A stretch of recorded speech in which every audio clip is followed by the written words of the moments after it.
السلام علیکم ورحمۃ اللہ وبرکاتہ۔ میں محمد مسلم رضا حشمتی، آپ دیکھ رہے ہیں شفا نیٹ ورک۔ لاکھوں کروڑوں درود و سلام ہو رسول کریم صلی اللہ تعالی علیہ وسلم پر، آپ کی آل پاک اور آپ کے پیارے اصحاب پر۔ ناظرین، آج میں آپ کو صحابی رسول حضرت خبیب رضی اللہ تعالی عنہ کی شہادت کا ایسا واقعہ سناؤں گا جس کو سن کر آپ کی آنکھوں میں آنسو آ جائیں گے اور آپ کا ایمان و عقیدہ بالکل تازہ ہو جائے گا۔ حضرت اسد بن حارثہ ثقفی رضی اللہ تعالی عنہ حضرت ابو ہریرہ رضی اللہ تعالی عنہ سے روایت کرتے ہیں کہ اللہ کے پیارے رسول صلی اللہ علیہ وسلم نے 10 صحابہ کرام رضی اللہ تعالی عنہم پر مشتمل ایک قافلہ کسی محاذ پر روانہ فرمایا اور حضرت عاصم بن ثابت رضی اللہ تعالی عنہ کو ان کا امیر مقرر فرمایا۔ جب یہ 10 صحابہ کرام اسفان اور مکہ شریف کے درمیان واقع ایک وادی میں پہنچے تو قبیلہ حذیل کے کچھ لوگوں کو ان کی خبر مل گئی، لہٰذا انہوں نے 100 تیر اندازوں کے ساتھ 10 صحابہ کرام کا پیچھا کرنا شروع کر دیا۔ ایک جگہ صحابہ کرام کا یہ نورانی قافلہ کھانے کے لیے ٹھہرا اور وہاں پر انہوں نے کھجوریں وغیرہ تناول فرمائیں۔ پھر وہ آگے روانہ ہو گئے۔ جب وہ 100 تیر انداز ان کا پیچھا کرتے ہوئے وہاں پر پہنچے اور وہاں انہوں نے کھجور کی گٹھلیاں دیکھیں تو وہ آپس میں کہنے لگے، یہ تو مکہ شریف کی کھجوروں کی گٹھلیاں ہیں، انہیں ڈھونڈو، وہ ضرور کہیں آس پاس ہی موجود ہوں گے۔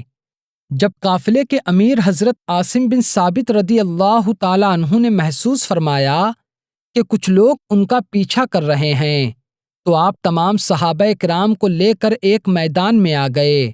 جیسے ہی آپ میدان میں آئے تو دشمنوں نے انہیں گھیر لیا اور کہنے لگے، تم سب اپنے آپ کو ہمارے حوالے کر دو، ہم وعدہ کرتے ہیں کہ ہم تمہیں قتل نہیں کریں گے۔ حضرت عاصم بن ثابت رضی اللہ تعالی عنہ نے ارشاد فرمایا، میں ہرگز کسی کافر کے وعدے کا اعتبار نہیں کروں گا اور ہم اپنے آپ کو تمہارے حوالے کبھی نہیں کریں گے۔ جب دشمنوں نے یہ سنا تو انہوں نے صحابہ کرام پر تیروں کی بارش کر دی۔ یہ دیکھ کر حضرت عاصم بن ثابت رضی اللہ تعالی عنہ نے اللہ تعالی کی بارگاہ میں دعا کے لیے ہاتھ اٹھا دیے اور عرض کیا، اے میرے پروردگار، ہماری اس حالت کی خبر رسول کریم صلی اللہ علیہ وسلم کو پہنچا دے۔ ابھی آپ دعا میں مصروف ہی تھے کہ ظالموں نے تیر مار کر آپ کو شہید کر دیا۔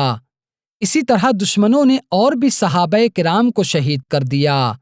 جب آخر میں حضرت خبیب، حضرت زید بن ثابت اور ایک صحابی رضی اللہ تعالی عنہم باقی رہ گئے تو انہوں نے اپنے آپ کو دشمنوں کے حوالے کر دیا۔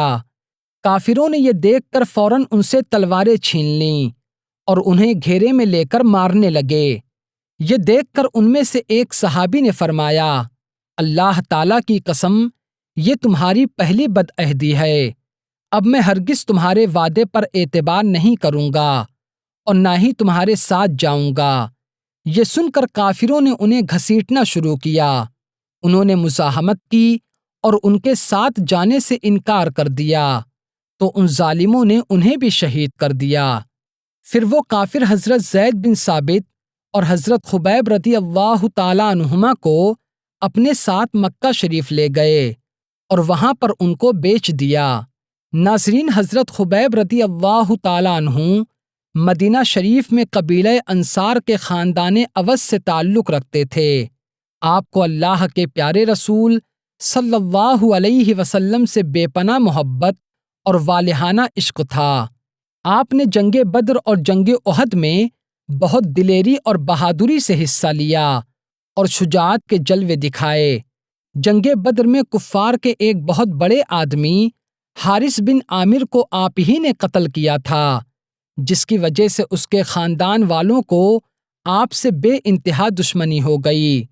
اتنا ہی نہیں بلکہ حارث کے لڑکوں نے آپس میں یہ قسم کھا رکھی تھی کہ ہم اپنے باپ کا بدلہ حضرت خبیب رضی اللہ تعالی عنہ سے ضرور لیں گے۔ سن 4 ہجری میں ان کافروں نے آپ کو مکہ شریف اور اسفان کے درمیان کے علاقے مقام رجی سے گرفتار کیا اور ان کافروں سے حارث بن عامر کے لڑکوں نے قیمت دے کر آپ کو خرید لیا اور آپ کو شہید کرنے کے لیے انہوں نے ایک دن مقرر کیا تاکہ آپ کو شہید کر کے وہ حارث بن عامر کے قتل کا بدلہ لے سکیں۔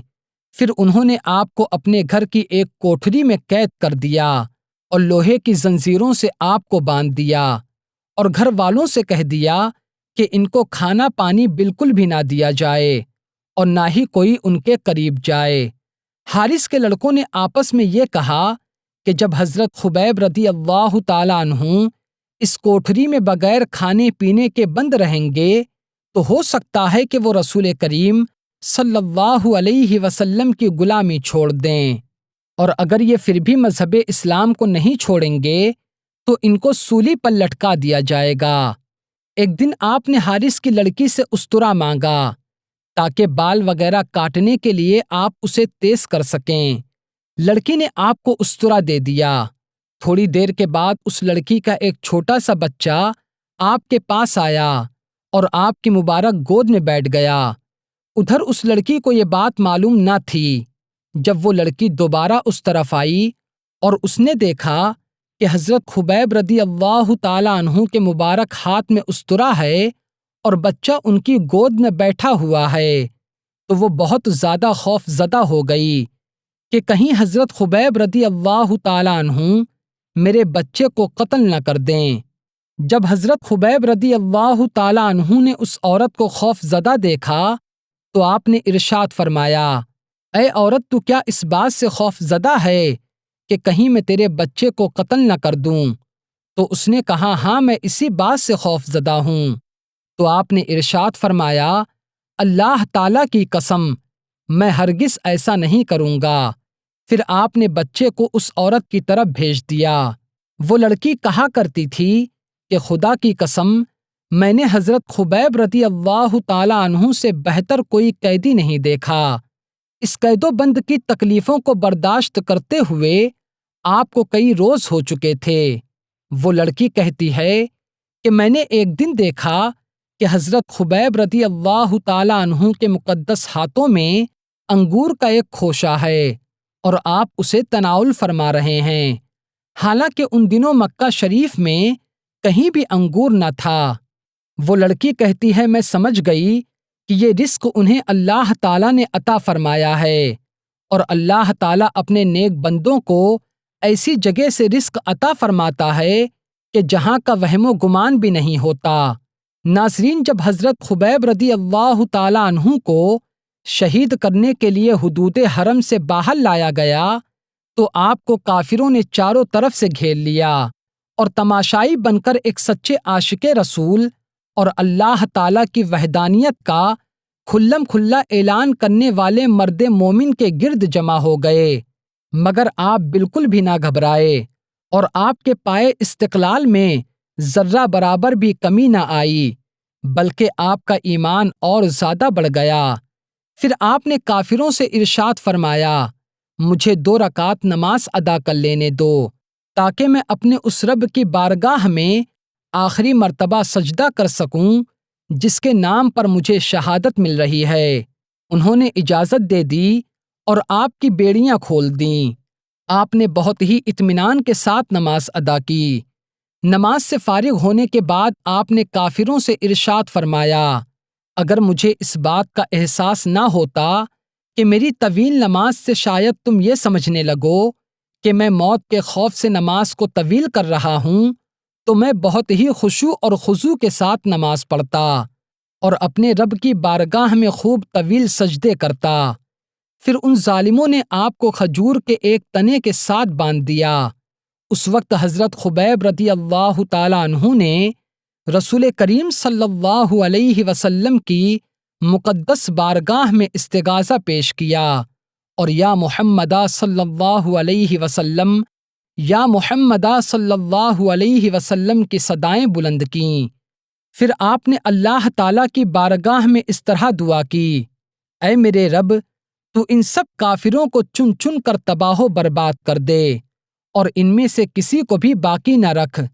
پھر آپ نے بہت ہی ارمان کے ساتھ رب تبارک و تعالیٰ کی بارگاہ میں عرض کیا، اے میرے مولا کریم، جی تو یہ چاہتا ہے کہ میں آخری وقت تیرے پیارے محبوب صلی اللہ علیہ وسلم کے مبارک چہرے کی زیارت کرتا، اور یہاں پر کوئی ایسا شخص بھی موجود نہیں جو میرا سلام نبی کریم علیہ الصلاۃ والتسلیم کی بارگاہ میں پہنچا دے۔ ناظرین، ادھر نبی کریم علیہ الصلاۃ والتسلیم اپنے جانثار صحابہ کرام کے ساتھ جلوہ افروز تھے کہ اچانک حضور علیہ الصلاۃ والتسلیم نے ارشاد فرمایا، وعلیکم السلام، اور آپ رونے لگے۔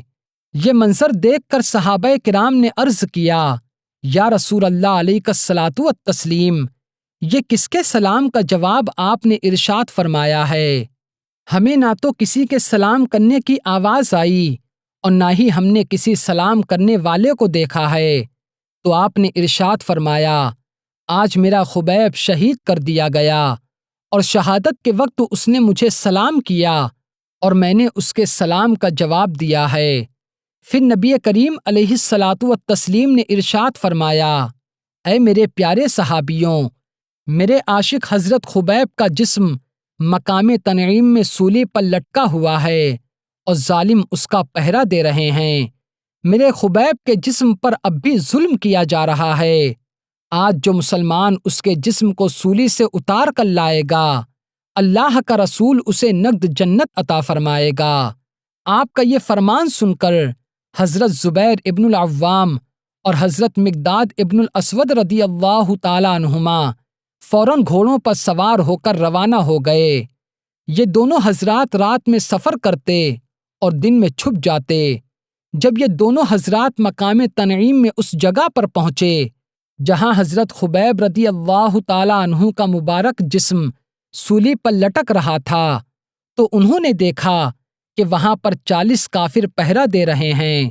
جب پہرے دار سو گئے تو ان دونوں حضرات نے حضرت خبیب رضی اللہ تعالیٰ عنہ کا مبارک جسم سولی سے اتارا اور عظمت رسول کا منہ بولتا ثبوت دیکھا کہ 40 دن گزر جانے کے بعد بھی آپ کا مبارک جسم بالکل تازہ تھا اور آپ کے زخموں سے تازہ خون ٹپک رہا تھا۔ تبھی تو کسی نے کیا خوب کہا ہے، زمین میلی نہیں ہوتی، زمن میلا نہیں ہوتا، محمد کے غلاموں کا کفن میلا نہیں ہوتا۔ پھر ان دونوں حضرات نے آپ کے مبارک جسم کو گھوڑے پر رکھا اور مدینہ شریف کی طرف روانہ ہو گئے۔ ابھی یہ کچھ ہی دور پہنچے تھے کہ 70 ظالموں نے ان کا پیچھا شروع کر دیا اور اپنی سواریاں دوڑاتے ہوئے ان کے قریب پہنچ گئے۔ جب ان دونوں حضرات نے محسوس کیا کہ اب اگر ہم نے اپنا دفاع نہیں کیا تو یہ لوگ ہمیں گرفتار کر لیں گے، تو انہوں نے حضرت خبیب رضی اللہ تعالیٰ عنہ کے مبارک جسم کو زمین پر رکھ دیا کہ اچانک زمین پھٹ گئی اور حضرت خبیب رضی اللہ تعالیٰ عنہ کے مبارک جسم کو اپنے دامن میں لے کر اس طرح برابر ہو گئی کہ جیسے زمین کبھی پھٹی ہی نہیں تھی، تاکہ کوئی نام و نشان یا پھٹنے کی کوئی علامت باقی نہ رہے جس سے یہ ظالم آپ کے مبارک جسم کو زمین سے نہ نکال سکیں۔ اسی وجہ سے حضرت خبیب رضی اللہ تعالیٰ عنہ کا لقب بلیغ الارض ہے۔ یہ معاملہ ہونے کے بعد ان دونوں حضرات کو جوش آ گیا اور انہوں نے ارشاد فرمایا، اے کافروں، آؤ، اگر ہمت ہے تو ہمارے سامنے آؤ۔ اللہ کی فوج کے یہ دونوں شیر اپنے جنگل کی طرف جا رہے تھے اور کفار ان کی ہیبت سے بہت بری طرح ڈر گئے اور اپنا راستہ لیتے ہوئے واپس ہو گئے۔ بھلا کس میں طاقت تھی کہ وہ اللہ کے ان فوجیوں سے ٹکر لیتا؟ تو ناصرین، اس طرح ظالموں نے ایک صحابی رسول حضرت خبیب رضی اللہ تعالیٰ عنہ پر ظلم و ستم کے پہاڑ توڑے اور آپ کو شہید کر دیا، اور شہید کرنے کے بعد آپ کے مبارک جسم کو 40 دن تک سولی پر لٹکائے رکھا۔ اللہ تبارک و تعالیٰ ان صحابہ کرام کے جذبہ ایمان کا صدقہ ہمیں عطا فرمائے اور ہمیں بھی ان کے نقش قدم پر چلنے کی توفیق عطا فرمائے۔ آمین ثم آمین۔ تو ناظرین، آج کی ویڈیو میں صرف اتنا ہی۔ السلام علیکم۔